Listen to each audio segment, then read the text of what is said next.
बिस्मिल्लाहिर्रहमानिर्रहीम। अस्सलाम वालेकुम वरहमतुल्लाहि वबरकातुहू। आज हम बना रहे हैं मैंगो सालसा। इसके लिए मैंने मैंगो लेके उन्हें क्यूब्स में काट लिया है। ये तकरीबन 2 कप लिए हैं और एक दरमियानी साइज़ का प्याज लिया है, उसे बिल्कुल बारीक चॉप कर लिया है। सब्ज़ धनिया और पुदीना इसे भी बारीक बारीक सा काट लिया है। और यहाँ पे मैंने शिमला मिर्च ली है, तकरीबन आधी है ये, और इसे भी मैंने बारीक सा चॉप किया हुआ है। 1 चम्मच शहद ली है, 1 चम्मच नींबू का रस, 1 चम्मच ऑलिव ऑयल और आधी चम्मच मैंने काली मिर्च ली है और आधी चम्मच नमक लिया है। आप हस्बे ज़ायका ले लें। यहाँ पे मैंने एक बाउल लिया है, इसमें मैं ये मैंगो डाल रही हूँ।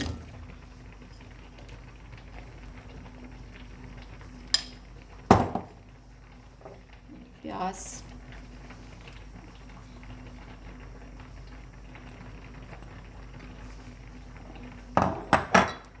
शिमला मिर्च,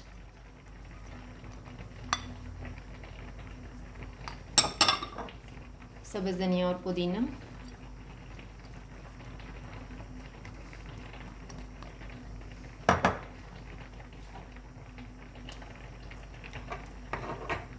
ऑलिव ऑयल, शहद, नींबू का रस,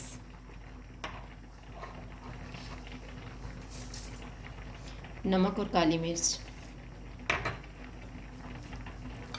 इन सारी चीज़ों को हम अच्छे से मिक्स कर लेंगे।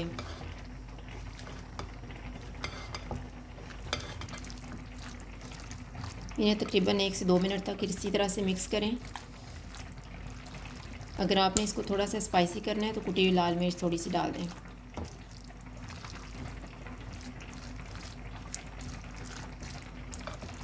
अब ये अच्छी तरह से मिक्स हो गया और अब इसको मैं बाउल में डाल देती हूँ। ये हमारा मैंगो सालसा तैयार है। अगर आपको हमारी वीडियो अच्छी लगे तो लाइक करें और हमारे चैनल को सब्सक्राइब करें। शुक्रिया। अल्लाह हाफ़िज़।